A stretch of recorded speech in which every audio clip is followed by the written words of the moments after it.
Good morning, everyone.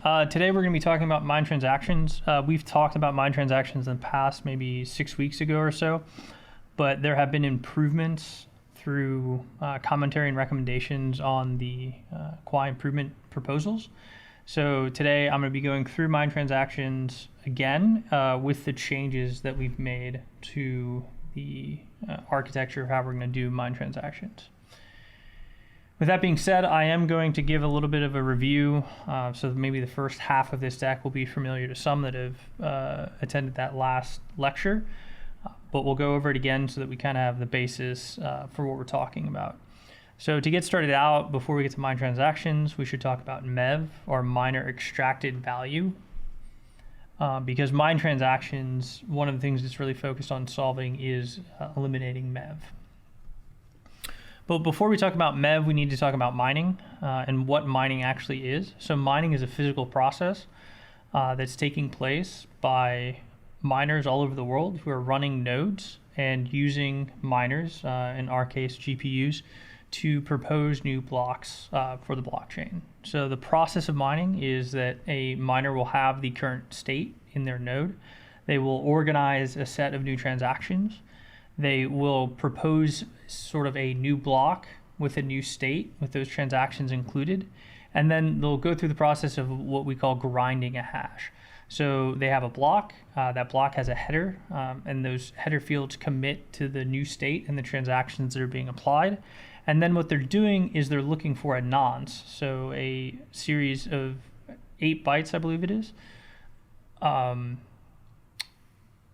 An 8-byte number, or hex effectively, that's called a nonce, that they're changing that value, and then they're doing a hash, in our case progpow, to find a block hash, so a worked hash that effectively meets a difficulty requirement or threshold, which in our case is a certain number of leading zeros. And then they will broadcast this block and then repeat the process. And so the key characteristics of mining and work-based mining is that every block is a unique economic commitment. So every time somebody is doing a hash or they're running their grinder, they are committing to a specific set of state transitions and a specific block state, and they can only make that commitment to one thing at a time, really. So if there were 2 different blocks on 2 different forks, they can't sort of not or grind those 2 different blocks at the same time.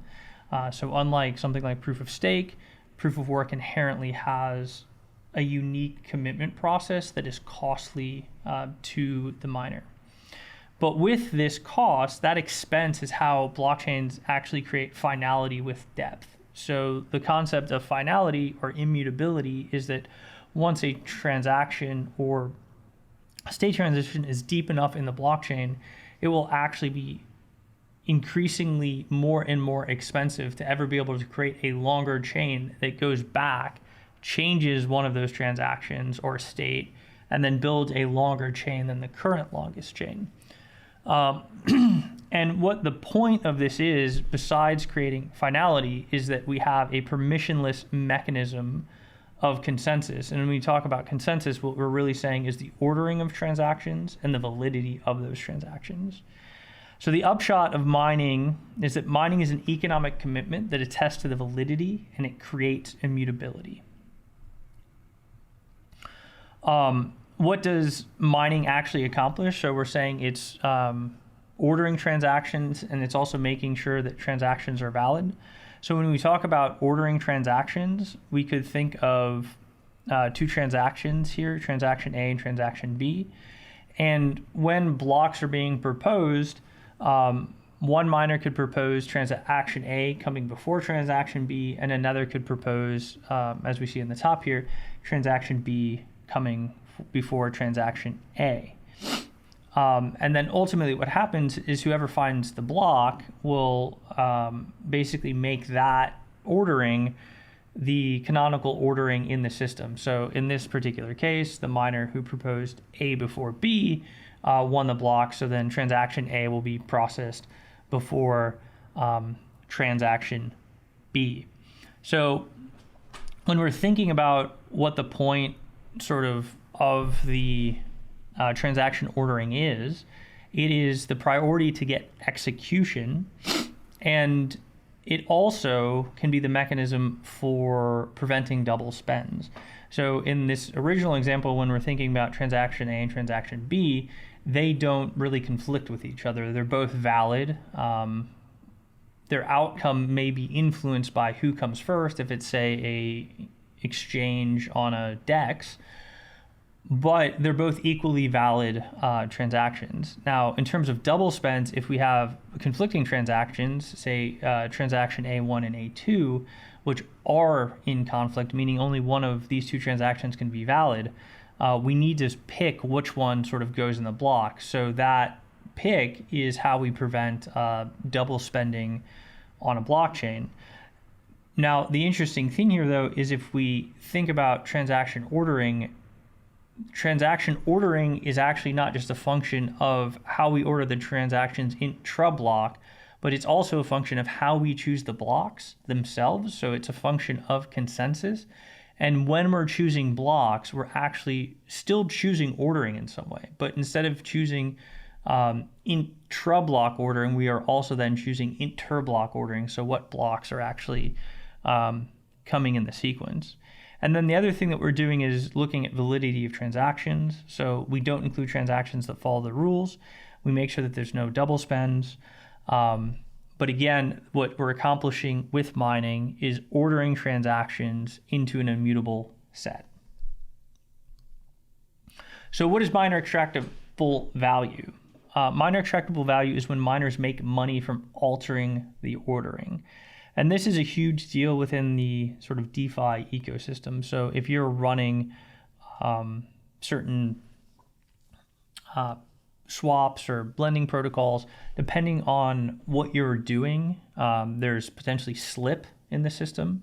And with that slip, it's one mechanism that creates a economic opportunity that can be exploited by a MEV operator. So a quick example of that would be front running. And if we take two people, Alice and Bob, and Alice is trying to swap ETH for DAI on Uniswap, there's some slip involved potentially with this transaction based off the size of Alice's order. Bob will see Alice's transaction and submit a new order that has higher gas than Alice's. So this will allow Bob's transaction to execute prior to Alice's transaction. And then Alice's orders will execute, creating a slip in price. And then Bob will come back and then change back DAI for ETH at a higher price. So effectively, Bob can exploit the slip that's associated with Alice's transaction and make money. And the reason that this is possible is because the ordering is based off of fee. So our execution ordering and how miners will order transactions in a block is based off the fees that are paid. So Bob, all he has to do to sort of beat Alice here is just pay a higher gas fee. And if his gas fee is less than the benefit of effectively front running Alice, he's going to make money. And that's sort of the process how miners can extract value, or MEV bots can make money. And sometimes this means that Bob will actually have a relationship with the miner, or could have a relationship with the miner that's beyond just gas payments. So Bob himself could be a miner and could be prioritizing sort of his transactions over others, regardless of the fee that he's paying. So MEV takes advantage of fee-based ordering to profit. The next question then is, why is MEV bad? MEV is bad because it creates an incentive to compete with our block incentives. And our block incentives are how we get cooperative extension of the chain with the miners to effectively create an immutable ledger over time. So the ultimate thing is miners' behavior is to operate to maximize value. So if the MEV incentive is greater than the block reward, they won't necessarily cooperate. And we can see this in this example. If the sort of incentive for reordering the transaction B before transaction A here is greater than the block incentive or the change in expectation value of return for the miner for going with what would be the cooperative sort of extension where transaction A comes before transaction B. That miner may sit and try to keep mining a block, an uncle block, where transaction B is ordered before transaction A, even though the network has already really decided that transaction A should be ordered before transaction B, given the consensus rules and incentive. But since this miner has an incentive to order B before A that's potentially greater than those rules, they can increase their expected return by deciding to continue to try to mine on a non-canonical tip. So this creates a non-cooperative outcome. And this is really speaking to the fact that transaction-based ordering is a mal-designed system. And the reason it's a mal-designed system is because we really have two ordering markets. What we're trying to do with transactions is we want to globally order them in a blockchain. So that includes intra-block ordering as well as inter-block ordering. Now, when we talk about the intra-block ordering here in the fee market, it's paid by transaction fees, wherein we talk about the inter-block ordering market, it's paid for in hash. So we have two markets for ordering that are paid in two different quantities, and that is why we sort of have a mal-designed market, and that is why we create this MEV opportunity. Now, most importantly, though, MEV is compromising the finalization of the blockchain. It's compromising the security, safety, and liveness, but it's a consequence of having two ordering markets. So we'd like to get rid of MEV. So how do we go about mitigating or eliminating MEV?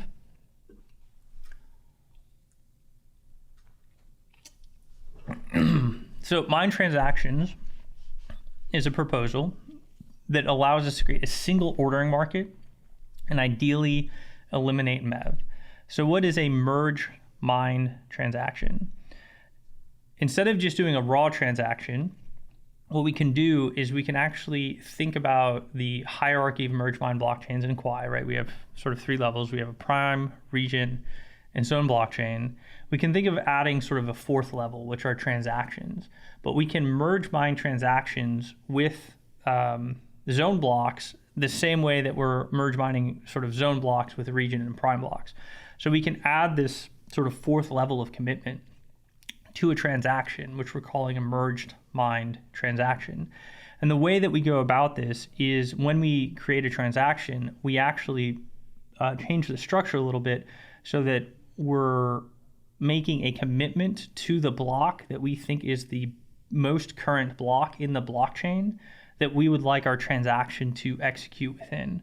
So the way we do that is we create this new sort of transaction data structure that has a hash of the block found, but it's committing to the parent hash as well as the transaction hash, and then you have this nonce value. So instead of noncing just over a block header, you're noncing over a proposed block header. You're noncing over a reference to that proposed block's parent, as well as the hash of the transaction that you're trying to execute. So that one nonce then is searching against effectively three commitments. And this is what really a merge mine transaction is. Now, the other aspect of a merge mine transaction that we would like to do is we would like to include the weight of transactions which are included in a block in the block weight itself. Because we're making a commitment, as you can kind of see in this upper diagram, back to block one here, the fact that that is a worked commitment allows us to start to add the weight of that commitment into the block where the transaction's included. So we can actually sort of add weight based off these subshares into the block to weight the different possible block tips in the blockchain. And this actually has a really big benefit that I'll go into a little bit later, but it effectively prevents private mining attacks. Now, the advantages of doing a merge mine transaction are that we have a couple things. One is we get statistical consistency prior to a block. So when we do a merge bind transaction, what we're going to enforce in the protocol is that the transaction execution ordering is based upon the amount of work done on that transaction. So that is an objective quantity that can't be faked or changed or mutated. And since it contributes to the weight of the block, miners are incentivized to include all weighty shares, but they must do so in the ordered fashion based on effectively the most worked transactions coming first and the least worked transactions coming last. And that's an objectively verifiable quantity by everybody in the network.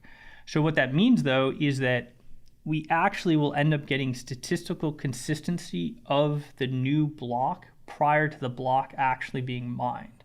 So there's an incentive to get these transactions around the network, and if everybody is sort of getting the same set of transactions to choose from, they're going to want to include the same transactions in the same order to produce the next block.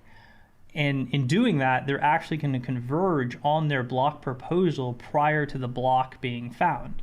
So what they can do is they can then actually start to compute the new state of the blockchain based off the statistical understanding that this is sort of the likely new block state.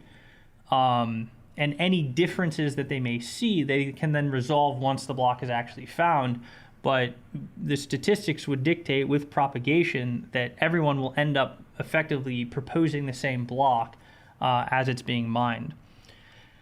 The other advantage to this, besides sort of the increase in throughput that comes with being able to statistically get consistency in pre-compute blocks, is it reduces the MEV for the users, meaning if we look at Alice, because of this sort of time component associated with Bob's attack now. So if we go back to that example of Bob's attack, previously he could just increase a fee, sign a transaction, and broadcast it. So effectively he has no time to sort of execute an attack against Alice. Now, if Alice goes and she spends some fraction of that slippage mining her transaction, maybe it's 5%, let's say, and then she signs and announces the transaction once it's mined, Bob can't just sign a transaction. He has to actually now work the transaction to a greater level than Alice has worked her transaction to be able to guarantee that it's executed prior to her transaction and execute the front-running attack. Now, because Bob is no longer guaranteed that he can execute that transaction because he needs to apply work to it, he then needs to sign it and broadcast it. So there's this time component. So with the amount of work that Alice does, it actually decreases the potential likelihood of success of Bob. And Bob then needs to take that discount of success into his costs. So it may become 10 times more expensive now for Bob to effectively execute an attack on Alice. And that's why Alice doesn't have to spend sort of the whole cost of her slippage mining the transaction, but rather, some fraction of that cost. So it reduces the MEV cost to the users, but it also then directs that money to cooperatively mine. So now, since that money that would have gone to a MEV bot, some fraction of that money is going to mining transactions, and those transactions are making commitments to blocks, which is contributing to the tip weight of the blockchain. That MEV money that is spent by Alice to protect her transaction is actually now subsidizing the chain security. And it's also creating a DeSIC compatible outcome where the incentives of block proposers as well as miners are aligned. So it aligns the intra and inter block ordering markets and also makes it so that the miners will want to consistently cooperate. So mine transactions minimize MEV and create statistical consistency. This is all very great stuff. So MEV presents incentivized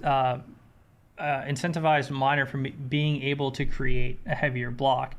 And the reason for this is because if the chain thinks that the bottom block is the canonical block, everyone is going to start merge mining their transactions off of this block. They're not going to merge mine the transactions off of the uncle block. So if we start adding in the transaction weights, nobody is going to merge mine transactions with the non-canonical reference, even though that miner is saying, oh, if I can make this the canonical tip, I will get this payout associated with ordering transaction B before A. The problem is he's at a huge disadvantage now because everyone else in the system that's doing a merge mine transaction for the next block isn't going to reference this block. So the weight of the transactions that he can include in that block become lower and lower and lower over time. So in this particular example, we could have roughly equivalent sort of intrinsic entropy thresholds for finding the block, but the amount of entropy contributed by the merge mine transactions in the canonical case would be orders of magnitude larger than in the non-canonical case. And since he's having to sort of directly pay for that transaction, he's not going to be able to win sort of anything past a single depth fork, basically. So mine transactions with weighting creates a cooperative outcome with MEV. Now, when we're talking about weighting the transactions, we have to talk about how we want to weight those transactions. So when we're talking about shares, we need to effectively weight the shares by their likelihood of existence. And we can do that by using the fact that we know the likely outcome of generating a share follows this continuous Poisson distribution. And we can then discount them by their sort of likelihood. So, for example, if we had an intrinsic sort of threshold of 20 bits and I have a mined transaction that has 19 bits worth of work, that transaction will effectively add half of the block weight to the block weight. Now, if in juxtaposition, I had 19 one-bit transactions, the thing is those one-bit transactions are sort of exponentially more likely to be found. So those will only be counted as, it's something like 1 over 2 to the 18th of the block weight. So those one-bit transactions are much, much less interesting and important than the higher bit transactions in the system. But as long as we weight them based off that exponential distribution, we can fairly add in the weight of all different bit shares to the block weight fairly, basically. Now, when we talk about the next thing we should talk about, though, is transaction propagation incentives. And this is where the sort of complication in the previous proposal of how to do MMTXs arises. But before we get into sort of how we're solving propagation incentives, we should just talk about the current state of things. And technically, no blockchain has an implicit incentive to propagate transactions currently. It doesn't exist. So the question then becomes is, why do people propagate transactions? There technically is no disincentive to propagate a transaction in a fee-based ordering market, but there's also no incentive, because if I can include a transaction, I can get that fee, sort of giving it to somebody else. It does technically marginally decrease my expected outcome, depending on if I think that transaction is available in the market to propagate from other people. But effectively, I have no or even a loose incentive to withhold. Now, the reason that people actually share transactions in the current systems, like Bitcoin and Ethereum, is actually the long-term incentive, which is bag holding. And so the reason people share is because if they don't share, the utility of the system effectively drops to zero instantaneously, wherein their participation, stake, and profits would then also go to zero. So that's why people share. Now, the problem with MMTXs is that when we add an MMTX, it will contribute to block weight. So what was either a neutral incentive are a slight disincentive in the short term will become a heavy disincentive in the short term with an MMTX. Because if I sort of get a bit share that's 19 bits, I can think of that as half of a block advantage, so to speak, in my mining operation if I don't share that 19-bit share with anybody else, because I'll effectively have 19 bits that I can add in that nobody else can add in. So with that sort of withholding, blocks would no longer reflect the miner hash rate. So we have no incentive to propagate TXs in the fee-based system, but MMTXs create an incentive to withhold. So now the question is sort of how do we fix that incentive? And we've had a previous proposal that involved using a symmetric delay function to create a cost to withholding a transaction. However, it was a relatively complicated proposal, and based off of our sort of initial QIP, we got feedback and came up with a new proposal based off a couple of insights that arose from that discussion. One of the insights was that the marginal cost for mining an MMTX is 0 under the current proposal. But if we just do what we call a mine transaction, we can make the marginal cost 1 rather than being 0. A mine transaction is effectively a transaction that's still ordered by its worked share. However, it cannot be used to find a block. That's the difference. So basically then you create sort of an orthogonal market. You create an intra-block ordering market that's based off hash and an inter-block ordering market that's based off hash. But the hash from the intra-block ordering market with a mine transaction isn't contributing to the hash, can't find a block in the mined ordering market. So effectively miners then have to choose between, will I go for the block reward or will I go for the payment that I'm getting for mining somebody's transaction, but the hash isn't being sort of reused for both things at once. Now, the other sort of realization here, though, is as long as we have a marginal cost that's greater than 0, we can prevent withholding. And so that's really what the SDF was doing, is it was creating a non-zero marginal cost, which would cause people to not withhold. But again, the SDF was quite complicated. So the question is, how do we make this most profitable with using a mine transaction rather than using a merge mine transaction?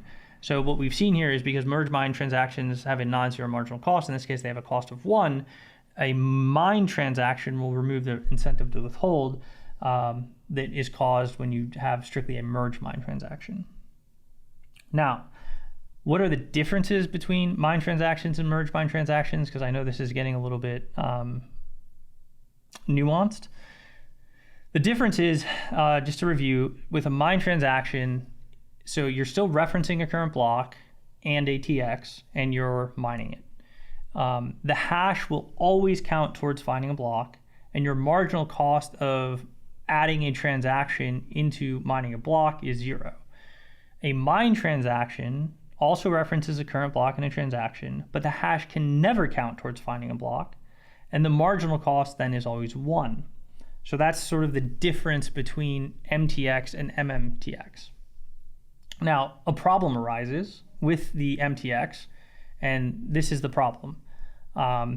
Pudgy penguins and bored apes. More specifically, the problem is that you can have instantaneous changes in demand, which can cause intra-block ordering demand, which can cause the block time to approach infinity. So for example, if there is a very popular NFT and that popular NFT is going to do a mint on a given block, there is a premium people are willing to pay for ordering in that block to make sure that they can participate in the mint. So what will end up happening is, in an efficient market, the miners will just use their hash rate to mine transactions instead of the block, because the money they'll be getting is going to be higher than the block reward.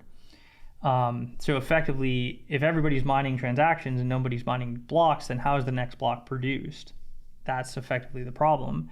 And the other complication to it is the protocol cannot know the value of incentive for ordering. So the protocol doesn't know how much people are paying for ordering in the block. So they don't know sort of the price premium they're willing to pay to be able to participate in that Pudgy Penguin mint. So we can't really adjust the block reward in any way to sort of make that make sense. So we're kind of stuck again. So the variability in the transaction ordering demand with just a mined transaction rather than a merge mined transaction can destroy liveliness. Now, luckily, there's a much simpler solution to this problem that we can arrive at, which for here I'm calling a variable merge mined transaction. So we have a variable marginal cost rather than either a 0 or a 1. So it's kind of, we have these two endpoints where you have a merge mine transaction where you have 0 marginal cost, you have a mine transaction where you have, direct marginal cost, and then we can think about a variable merge mined transaction as having variable marginal cost as it sort of moves between one and the other. But how do we do this? So for a variable merge mine transaction, we're still going to reference a block and we're still going to reference a transaction. The difference here is the hash may count towards finding the block. So that means we can bound our marginal cost to be always greater than 0, but less than or equal to 1. And to do this we create a secondary criteria for the block threshold. So a proposal would be you just take the last 2 bytes in a mined transaction and you say this is the criteria for this becoming a block. And what that does is it allows us to sort of modulate how often a hash can be applied to finding a block, which allows us to modulate the marginal cost for mining the transaction. So if our transaction threshold is very low, we'll effectively approach 100% efficiency. So every hash that goes into a transaction being mined would also be eligible to find a block. But if that transaction threshold is very high, effectively no hash that goes into mining a transaction would be used to finding a block. And what this does is when the demand for ordering increases, we can look at the proposed block and modulate the threshold. So as more and more transactions are coming into the block, we can effectively say when you're mining that transaction, we will now allow, say, half of your hashes to also count towards finding a block. So we've changed your marginal cost to only be 50%. And then if the demand keeps increasing, it would go to 60%, 70%, 80%. Now,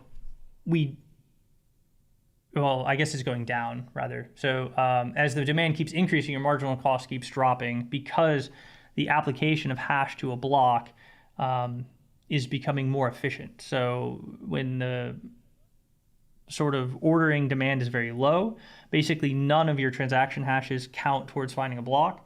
But as that demand increases, maybe 1 out of 10 of your transaction hashes sort of is eligible to find a block.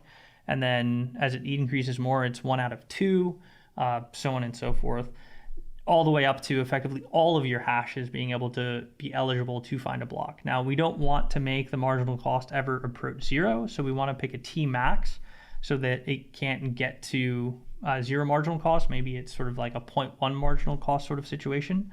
But in doing that, we've fixed sort of every problem that we have with the concept of merge mining. So we don't have a withholding incentive anymore.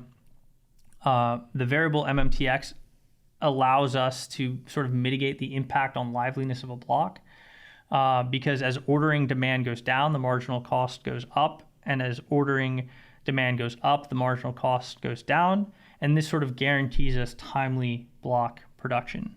So vMMTX allows us to maintain liveliness with effectively infinite fluctuations in intra-block ordering demand. And then comparing this back to our previous proposal, the vMMTX is much simpler than the MMTX. So the variable merge mine transaction, again, has a marginal cost between 0 and 1. It adjusts to ordering demand in real time. So when you're proposing, you can compute your sort of block threshold, which dictates your marginal cost objectively at the time of proposal. So it's instantaneously responsive. But most importantly, it maintains a lively system, and it will guarantee that the block time is always less than the expected block time is always less than 2 times the average expected block time, no matter how the sort of demand and ordering fluctuates from block to block. Compare this to an MMTX with the SDF. We still had a marginal cost that was greater than 0, but it did require that nodes had one or more GPUs to be able to process the SDFs associated with the transactions. So that was obviously sort of a huge technical requirement, and that's just for a node, not for a miner. And there was a lot of complexity associated with maintaining the ratio of the SDF relative to time. And we had sort of a complicated proposal of an SDF challenge and sort of measuring the network to sort of see how efficiently SDFs compute and over time sort of adjust it. So the upshot, though, is a VMMTX is a much simpler design with lower requirements. We can just add a little bit of math when you're proposing blocks, and then everything kind of works itself out. And this brings me to contributing to Quai. So the VMMTX idea originated from review and discussion on one of our Quai improvement proposals, our quips. And contributing is sort of the best way to get involved. We're still actively sort of defining the system, and we want to build something that can be the world's future monetary system. So anyone who wants to think about this from a technical standpoint, from a game design standpoint, from just a code standpoint even. But if you're wanting to contribute to building the future monetary system in a sustainable way, the easiest way to get involved is to contribute to anything from a quip to GoQuai to Pelagus to Quais. I've included some of these links. It's the easiest way to kind of get recognized by the team, and there are opportunities available for people that do want to contribute, ranging from contracting to full-time work, as well as grants. So, get recognized by the team, make some contributions, and we can potentially reach out and make you a more integral part of the effort. So with that, I'll go ahead and take questions. All good, yeah. So the question is, if I understand you well, MEV prioritizes transactions with higher fees just to gamble on lesser fee, and Quai intends to instead prioritize the most recent transactions. So we're prioritizing it by recency as well as the weight of the merge mined share. So when you merge mine a transaction, it'll effectively create a hash. That hash will have some leading number of zeros, and the more zeros you have, the harder that hash was defined, and you'll be prioritized earlier in the block. So if I have 5 zeros in my transaction, it will come before a transaction with only 4 zeros, which will come before a transaction with only 3. I purposefully skipped the discussion on sort of the treatment of age, but if you go back to the last presentation, there's also an age treatment wherein effectively for every block that you don't include your share in, your share becomes worth half as much. Got it. Okay, that's definitely interesting. And then another question: how does Quai work on energy consumption? Because the Quai blockchain looks and feels like it's going to be heavyweight in that case. And I guess I'll kind of add on to that question, like, does merge mined and mined transactions, is that going to cause Quai to consume more energy? So net out, it will still sort of consume, I think, as much as it should consume. What will end up happening is the balance for security will get split between fees coming from ordering rather than fees coming directly from block inflation. So effectively, there's more money going towards security from ordering fees. The less money needs to be going towards block incentives. Got it. Next question. Through VMMTX, every transaction hash will find nonce and then 2 more thresholds to mine a block. That's right. So one threshold is your ordering threshold, which is just effectively your block hash.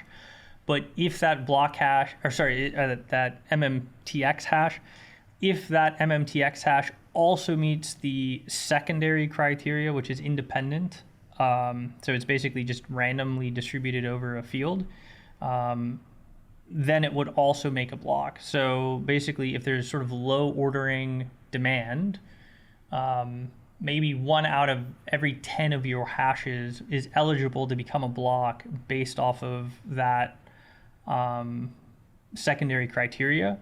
So you may get your, 20-bit merge mine transaction, which is the same value as a block, but only 1 in 10 times that you do that would that also be eligible to become a block. Got it. We got a question from Simon here. He asks, is another mining algorithm possible that could be less energy consuming?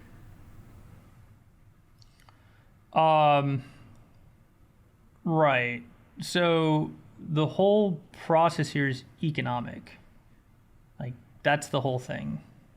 The process of mining is an economic commitment, and the immutability is the fact that it's expensive to change those economic commitments after they have happened, so to speak. So you can sort of hide economics like in different ways, but you can't eliminate them, so to speak, right? So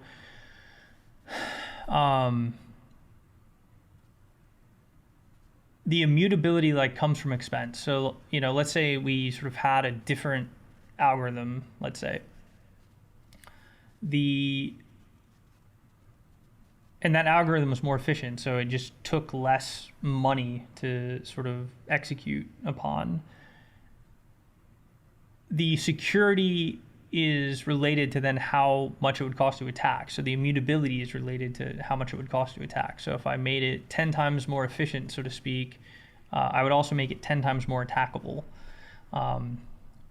So the work algorithm itself needs expense. The efficiency in which you measure that work algorithm can decrease how much expense you need. And MMTXs are actually one way that that's happening, because if you understand a Poisson function, if we think about just a Bitcoin fork, if we have a Bitcoin fork and we have 2 blocks, and half the network is working on A, half the network is working on B, and I ask you, what is the current hash rate that's effectively getting applied to the extension of the Bitcoin blockchain? The intuitive answer most people would say is that it's half, because only A or B is going to get chosen, so only sort of half the hash rate is really being cooperatively applied. But the real answer, which is entirely non-intuitive, is because this is a memoryless Poisson process, the hash rate of the network is still actually the total effective hash rate of the network, because A or B will eventually get chosen. And so the discovery of the block that builds on A or B will still happen within the mean expected time of average block production. So you'll still find it in 10 minutes again. So that's like a very weird sort of outcome. Now, if I were to posit the same problem, but instead of saying I'm only going to sample the process of mining once every block, but rather I said I'm going to measure every hash that's done by everybody all the time, that answer will change. So if in the process of building this next block, I'm measuring everybody's hash that's ever done in the system, I've added memory. Now, in adding memory, the answer goes to a half. And what MMTXs are effectively doing is they're adding memory to this memoryless process. So the interesting implication of that is you can't privately mine anymore. like at all, really, because effectively, instead of taking one sample every block, we're going to take 1,000 samples every block. So our variance in the measurement is like 1,000,000 times lower than the variance of taking one sample. And not only are we sampling where the hash rate is going, we're sampling that where the hash rate is going on what is broadly known. So if you are hiding a block and trying to do a private mining attack, like you're screwed, because nobody is going to be creating these merge mine shares on top of your block, which is going to make it impossible to create privately mined chains. So when we're talking about efficiency, you shouldn't think about efficiency in the work algorithm. You should think about efficiency in the consensus mechanism, because for a given sort of level of input costs, we don't have like precise calculations on what MMTXs do here, but it potentially increases your cost by a factor of 10. So that would mean it would be 10 times more efficient in some ways than a regular POW-based mechanism. Long answer, sorry, but no, that was definitely interesting. I'm glad we like dug into that a little bit more, because that is pretty interesting. I hadn't heard that before, so that's an interesting piece of it. I got a pretty technical question here from Kishore. Real quick, let me just give a different sort of summary. Maybe it's a little less technical. We actually think we finally understand what work-based consensus is. And it's actually very simple. And it is, how can I accurately measure a physical process? That's like the whole question. And any consensus proposal can just be compared by how efficiently it measures the process. And the process is mining. So if I took miners and I say, how efficiently can I measure, or how accurately can I measure that process? The more accurately I can measure it, the more efficient my consensus algorithm is, the more attacker resilient it is, and the more secure it is, and the more lively it is. All of those things are true. So like you just actually have to like step back, put on your engineer hat, like mechanical engineer hat, and say, I'm measuring a physical process. How do I measure it accurately? And the more accurately I measure, the more efficiently I achieve all of the properties I want. So to put it in another example, if we take Bitcoin and we say, okay, there's 10,000 Bitcoiners, miners around the world that all sort of have different hash rates and different setups, different latencies. And I said, I want to know what the network hash rate is of Bitcoin. And I said, the way that I'm going to accomplish that is I'm going to take one sample from one person every 10 minutes. That is absolutely stupid. What if I said, instead of taking it once every 10 minutes, I want to take it every time somebody sends a transaction? That's like a lot better, right? Because every block I get will have 10,000 subsamples of what the network hash rate is. So my variance in hash rate in terms of my measurement is going to literally be 1,000,000 times lower, right? So like Bitcoin took like the dumbest approach possible if you understand what you're actually trying to do.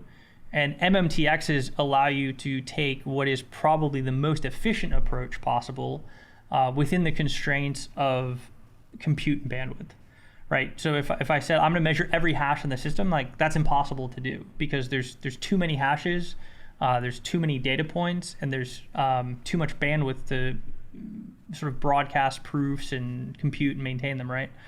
So what we do is we say, well, we'll just take a sample size, which is all of the transactions, and that's a big enough sample to effectively drive our variance of measurement to 0 in a single block.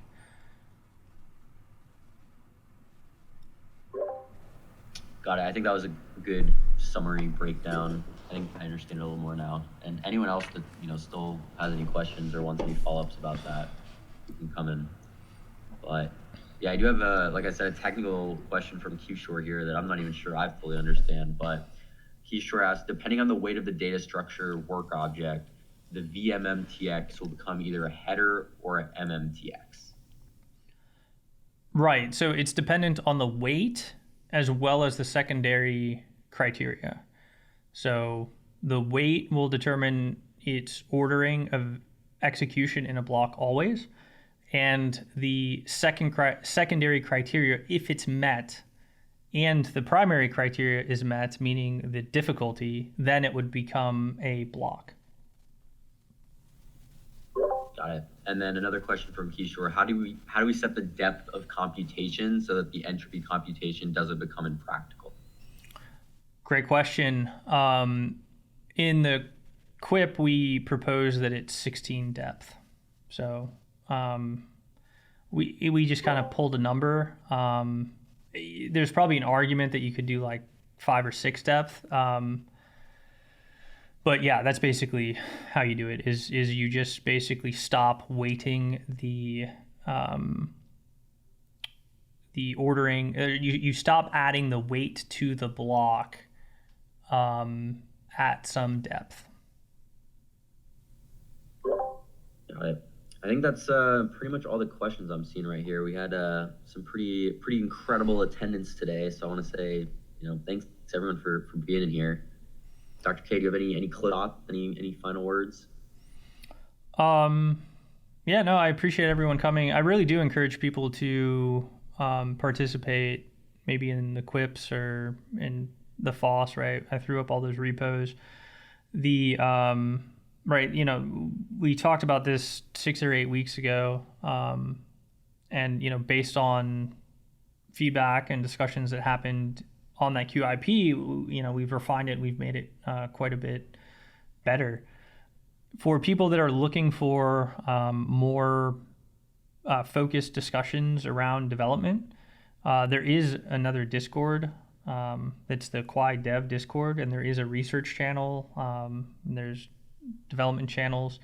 So anyone that wants to join Quai Dev, I don't know if you can post a link to that, but those are meant to be focused conversations on development protocol related items. But if you're interested in that, that's a great place to hang out.